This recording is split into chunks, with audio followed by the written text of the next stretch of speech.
Նախ ես ուզում եմ արձանագրել, որ հայ հեղափոխական դաշնակցությունը շատ մի հատ օգտակար գործ արեց, բայց ակամա։ Եվ ես գնալով սկսում եմ համոզվել, որ դաշնակցության մոտ լավ գործերը հիմնականում ակամա են ստացվում, բայց ինչև է, շնորհակալություն, որովհետև եթե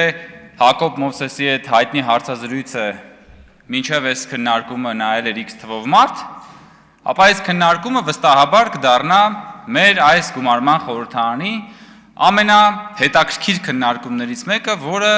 ժամանակ առ ժամանակ մարդիկ կվերանայեն եւ դաշնակցության այն բանը հիմնական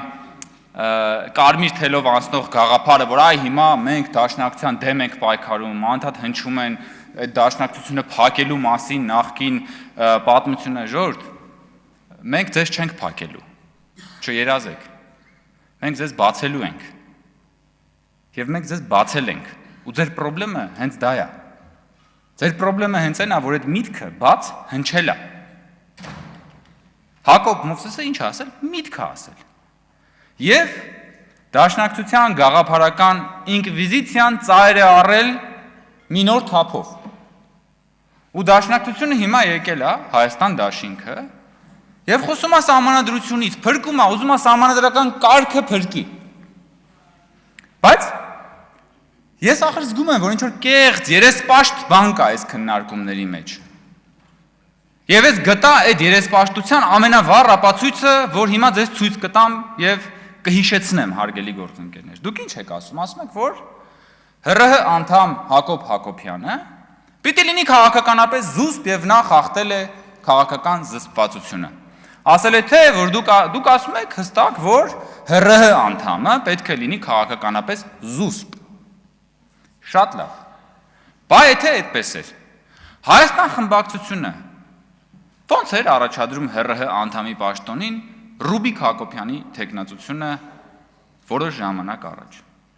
Դուք Ռուբիկ Հակոբյանի քաղաքական զսպվածության հատկապես որ կողմով էիք գայթակղվել, սիրելի դաշնակցականներ, որ։ Ռուբիկ Հակոբյանի ինտելեկտուալ որ բարեմասնությունն էր ձեզ հատկապես գայթակղել, որ դուք նրան առաջադրում էիք որպես ՀՌՀ անդամի ապագա պաշտոնյա և դուք պատրաստվում էիք ընտրել, չէ նրան։ Եվ դուք Ռուբիկ Հակոբյանին հոպատահաբար չէիք առաջադրել, դուք առաջադրել էիք նրան, որովհետև նա Ռուբիկ Հակոբյանն է, ով քաղաքացիական պայմանագրի մասին ասում է այնպիսի բաներ, որ Հակոբ Մովսեսը երբեք չի կարող ասել որևէ մեկի մասին, որևէ կուսակցության մասին։ Սա է ձեր երեսպաշտության ամենավառ ապացույցը, հարգելի գործընկերներ։ Գնացեք մի հատ ձեր նախկին թեկնածուի մասին բան արեք, խոսեք։ Կամ որ ասում եք Հակոբ Մովսեսի արտահայտությունից դաշնակցությունը վիրավորվել է։ Զարմանում եմ, դաշնակցությունը հիմնականում վիրավորում է,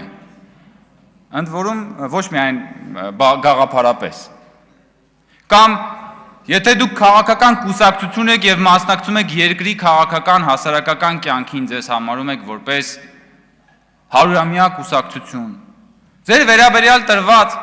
ինտելեկտուալ գնահատականից խեք է ձեզ վիրավորվում։ Կուսակցություն եք, չէ, ապրող կուսակցություն եք, որը պետք է ունենա նաև ինքնահայեցում։ Իմ մոտ տպավորություն է երբեմն ձեր խոսքից, դուք մտածում եք, որ դաշնակցությունը, ասենք, խաչքար է, պետք է, ասենք, միջնադարյան խաչքար է դաշնակցությունը, պետք է հանկարծ չկպնես, թե չէ կնգնիկը կոտրվի։ Եթե տենց եք մտածում, որ խաչքար է, տարեք դրեք թանգարանում, արխիվացրեք, ոնց որ ասեց մեր գործընկերը։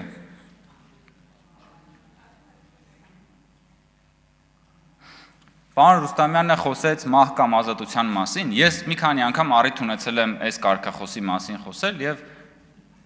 հիշեցրել եմ հայտնի այն ձևակերպումը, որ դաշնակցության մահ կամ ազատություն կարգախոսի պրոբլեմն են է, որ իրենք մահը տալիս են ժողովրդին, ազատությունը պահում են իրենց։ Եվ դա, ճիշտն ասած, փաստերով մի քանի անգամ առնվազն հաստատվել է, որովհետև ժամանակին դաշնակցությունը մահը տվեց Պողոսյանին, ազատությունը պահեց իրեն։ Այդ դաշնակցությունը 27-ին, հոկտեմբերի 27-ին մահը տվեց մյուսներին, ազատությունը պահեց իրեն։ 2008-ի մարտի 1-ին մահը տվեց այն 10 գնդակահարվածին, ազատությունը պահեց իրեն, որովհետև գնաց եւ կոալիցիա կազմեց այն ուժերի հետ, ովքեր որ շահառուն էին այն ահաբեկչական ակտերի, որոնք որ տեղի ունեցան։ Հիմա դուք եկել եք ասում եք մահ կամ ազատություն։ Ինքնիշխան պետության մեջ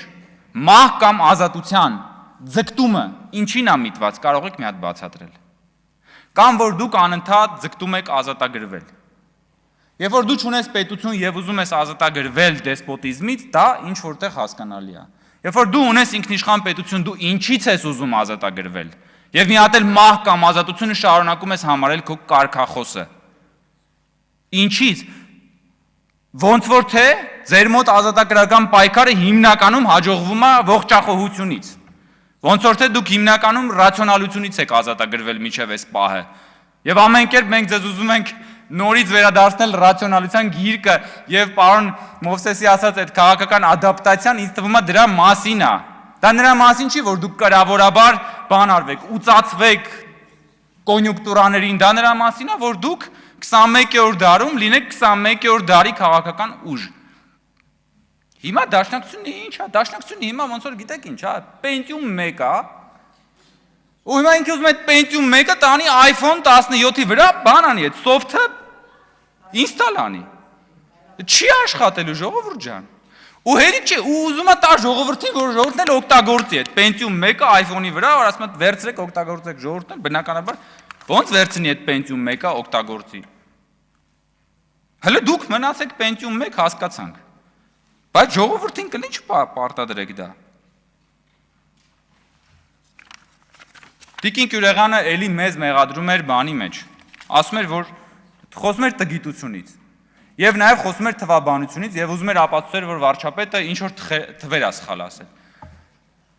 Ամեն անգամ, երբ որ Տիկին Կյուրեղյանը խոսում է կրթությունից եւ հատկապես մաթեմատիկայից, ես հիշում եմ, որ Տիկին Կյուրեղյանը պնդում էր, որ Բագրատը մտավ Վանաձոր եւ Անձրևը կտրվեց։ Եվ սա ուղղակի բնագիտության ավարտն է։